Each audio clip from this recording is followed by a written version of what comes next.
محمد رفیع صاحب پوچھ رہے ہیں، میں بتا نہیں رہا کہاں سے ہے تاکہ ایسا نہ ہو ان کے گھر والے میری عنقریب شادی ہونے والی ہے، مجھ سے قربت کا صحیح طریقہ بتا دیں۔ یہ سوال حیا کے خلاف ہے اور میں حیا کے خلاف سوالات نہ پڑھتا ہوں نہ اس کے جواب دیتا ہوں، لیکن چونکہ یہ سوال بہت زیادہ لوگ پوچھتے ہیں تو میں نے ہمت کر کے آج یہ پڑھ لیا ہے اور اس میں لوگ غلط گائیڈ بھی کر رہے ہیں، تو اس لیے میں اس کا جواب دے رہا ہوں کہ اسلام میں کوئی خاص طریقہ نہیں ہے۔ اس پہ فالتو کتابیں لوگوں نے لکھی ہوئی ہیں، پتہ نہیں کیا کیا، وہ ایسے ہی لوگوں کی آ رہی ہے۔ تو یہ چیز نیچرل ہے، جیسے کوئی پوچھے کھانا کھانے کا طریقہ کیا ہے تو بھائی منہ میں نوالا ڈال کے چباؤ، نگل لو، خود بخود فطرت سکھاتی ہے انسان کو، تو ایسے ہی زوجہ کے قریب فطرت خود سکھا دیتی ہے۔ ہاں، شریعت نے جس طریقے کو حرام قرار دیا ہے وہ سب کو معلوم ہے کہ جو ہے وہ اللہ تعالیٰ نے جو بدکار لوگ جس طرح سے کرتے ہیں، جو لڑکوں سے بدفعلی کرنے والے لوگ ہیں، وہ طریقہ حرام ہے۔ تو باقی اللہ تعالیٰ نے میاں بیوی کا معاملہ رکھا ہے، ایک دوسرے کا لباس ہے، تو وہ کمرے کی باتیں ہیں، وہ جیسے چاہے مناسب سمجھے، وہ ان کا اپنے ذاتی عمل ہے، اس کا کوئی خاص طریقہ نہیں ہے اور یہ نیچر انسان کو خود سکھاتی ہے، نہ یہ طریقہ ہے نہ کسی سے سیکھنے کی ضرورت ہے۔ بعض لوگ تو حد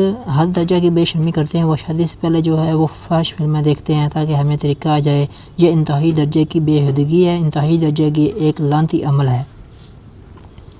تو یہ کوئی خاص طریقہ نہیں ہے، میاں بیوی ایک دوسرے کا لباس ہے، وہ جس طرح سے ایک دوسرے کو سیٹسفائی کر سکتے ہیں وہ کر لیں تاکہ ان کی توجہ کسی اور طرف نہ جائے، وہ حلال کی تسکین ان کے بند کمرے کے اندر ہو جائے، اور یہ باتیں لوگوں سے شیئر بھی نہیں کرنی چاہیے۔ آج یہ بھی ایک حرامی کاری ہو رہی ہے، میں بہت سخت الفاظ استعمال کر رہا ہوں اس لیے کہ یہ اور میرے پاس کوئی ہلکا الفاظ نہیں ہے۔ وہ کیا ہوتا ہے کہ مرد اپنی اس زوجہ سے مسئلے کر کے اس کے راز دوستوں کے سامنے فاش کر رہا ہوتا ہے، اور میں نے ایسے کیا، لڑکیاں بتا رہی ہوتی ہیں اپنے فرینڈز کو کہ میرے شوہر نے میرے ساتھ ایسے کیا۔ انہوں نے فرمایا جو عورت اپنے شوہر کے راز یا شوہر بیوی کے راز فاش کرتا ہے اس پر لعنت ہے، احادیث کا مفہوم ہے۔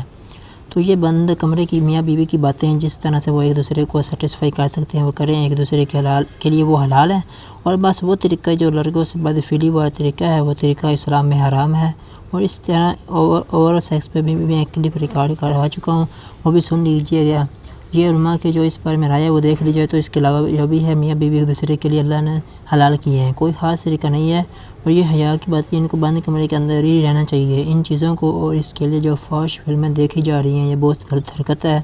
اور اس کو نہ ایک ایجوکیشن کا نام دیا گیا ہے۔ اس زمانے میں اورل سیکس کی تعلیم کے نام سے بچوں کو پڑھایا جا رہا ہے اسکول میں، یہ سب بے ہودگی ہے۔ لاکھوں سال سے انسان دنیا میں زندہ ہے، تو کیا اس کو یہ پتہ نہیں تھا؟ اور یہ ساری 6 ارب انسان ایسی ہی غیر تعلیم کے پیدا ہو گئے، کیا تو یہ چیزیں نیچر خود سکھا دیتی ہیں اور انسان کو کیا کرنا ہے کیسے کرنا ہے، اس میں کوئی اسکول کالج میں پڑھنے کی ضرورت نہیں ہے۔ ہاں، شرعی احکام اس کے 2-4 ہیں، وہ علماء بتاتے رہتے ہیں، کتابوں میں لکھے ہوئے ہیں کہ کون سا راستہ حرام ہے اور کون سے راستے میں آنا جائز ہے۔ تو اس لیے میں نے بہت ہی دل پہ پتھر رکھ کے